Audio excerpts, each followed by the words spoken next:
Farooq Abdullah NCP కావచ్చు, అంటే national conference party కావచ్చు, అలాగే పీడీపీ అటు ఆవిడ ఉన్నారు కదా ముఫ్తీ మహబూబా ముఫ్తీకి చెందినటువంటి పీడీపీ కావచ్చు. ఈ రెండు పార్టీలు గత 70-80 సంవత్సరాలుగా జమ్మూ కాశ్మీర్లో, ముఖ్యంగా 70 సంవత్సరాలుగా కాంగ్రెస్ అండతో ఇష్టం వచ్చినట్లుగా జమ్మూ కాశ్మీర్ని పరిపాలించారు.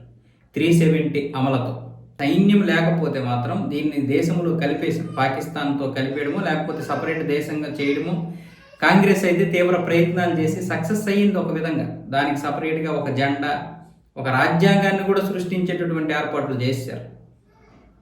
అలాంటి పరిస్థితి నుంచి 370 రద్దు చేశాడు నరేంద్ర మోదీ. అప్పుడే జమ్మూ కాశ్మీర్ కలవలేదు. ఇక నరేంద్ర మోదీ 370 రద్దుతో మొత్తం నాశనం అయిపోయింది వాళ్ళ ప్లాన్ అంతా. ఈరోజు ఫరూక్ అబ్దుల్లా కావచ్చు, మహబూబా ముఫ్తీ కావచ్చు, కశ్మీర్లో ఉన్నటువంటి ఉద్రిక్తత పరిస్థితుల్ని బేస్ చేసుకొని ఎప్పటికప్పుడు రాజకీయ ప్రయోజనాలు అయితే పొందారు.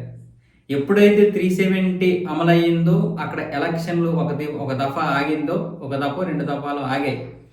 దాంతో అక్కడ పరిస్థితులు చక్కబడ్డాయి. మళ్ళీ ఇప్పుడు 2024లో ఎన్నికలు పెట్టాలని ఒకవైపు వాళ్ళు, మరొక వైపు సుప్రీంకోర్టు సర్వనాశనం చేసేటటువంటి ప్రక్రియ మొదలుపెట్టాయి. ఎలాగైనా సరే 2024లో ఎన్నికలు పెట్టాలని. అదే ఒక పెద్ద తప్పుడు నిర్ణయం.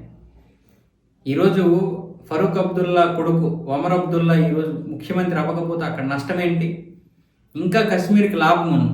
ఆయన ఎప్పుడైతే ముఖ్యమంత్రి అయ్యాడో మొత్తం ఇప్పుడు మళ్ళీ ఉగ్రవాదులు మొత్తం రెచ్చిపోయారు. ఫరూక్ అబ్దుల్లా ఏమంటున్నాడు? ఇక జమ్మూ కాశ్మీర్ ఎప్పటికీ కూడా మనదే. ఇక ఎప్పటికీ మనదంటే ఇంతకుముందు వేరే వాళ్ళని అనుకున్నాడు ఆయన. మేము దీనికోసం బుల్లెట్లు తిన్నాం, బుల్లెట్లకు ఇంకా మళ్ళీ తినడానికి కూడా బుల్లెట్ గాయాలు ఇంకా మేము తినడానికి సిద్ధంగా ఉన్నాం అంటున్నాడు. అంటే అర్థమైపోయింది ఫరూక్ అబ్దుల్లాకి. అసలు బీజేపీ 370 రద్దు ఎప్పుడైతే చేసిందో అప్పుడే అయిపోయింది. ఇంకా కశ్మీర్ మీద మనం ఆశలు వదులుకోవాలి. ఈరోజు ఒమర్ అబ్దుల్లా అక్కడ ముఖ్యమంత్రి అయినా సరే కేంద్రం అధీనంలోనే ఉండాలి. అది ఒక ప్రత్యేక రాష్ట్ర హోదా కాదు, కేంద్రపాలిత ప్రాంతం అయిపోయింది. అలాగే సపరేట్గా లద్దాఖ్ని కూడా వేరు చేయడం అన్నది కూడా వాళ్ళు ఊహించలేదు. ఫరూక్ అబ్దుల్లా వీటన్నింటినీ ఊహించినటువంటి పరిణామాలుగానే చెబుతున్నాడు.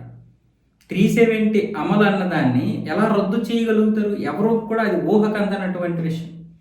మోదీ అది కూడా ఎలాంటి గొడవ, ఎటువంటి ఘర్షణలు లేకుండా చాలా పగడ్బందీగా 2019లో దాన్ని అమలు చేయడం అనేది అంత ఆశామాషయం కాదు. ఈరోజు అక్కడికి సైన్యం వెళ్తే రాళ్లతో కొట్లాట్లు లేవు, అలాగే భారతదేశానికి వ్యతిరేక నినాదాలు లేవు. అదే మీడియా ప్రశ్నిస్తుంది, మీరు మళ్ళీ అక్కడ రాళ్ల దాడులు అలాగే సైన్యానికి వ్యతిరేకంగా నినాదాలు చేయిస్తారా అంటే ఒక్కసారిగా ఫరూక్ అబ్దుల్లాకి కోపం వచ్చేసి అసలు మీకు పాకిస్తాన్ ఫోబియా పట్టేసింది, మీరు అందుకే అలా మాట్లాడుతున్నారు అంటున్నాడు. అది అలాంటి ప్రశ్నలు వేసేసరికి ఈ ఫరూక్ అబ్దుల్లా షేక్ అయిపోతాడు. అవి గుండెకి తాకుతాయి. అంటే మా రాజకీయాలు వీళ్ళకి అర్థమైపోయాయా? మా రాజకీయాల గురించి వీళ్ళు మాట్లాడతారా? 70 సంవత్సరాలుగా మేము ఈ విధంగానే పరిపాలించాం, మమ్మల్ని ఎందుకు వీళ్ళు ప్రశ్నించాలి అన్న విధంగా ఫరూక్ అబ్దుల్లా అయితే మాట్లాడుతున్నాడు. ఈరోజు ఆయన తన కొడుకు సీఎంగా ఉన్నాడు కానీ సంతృప్తి లేదు.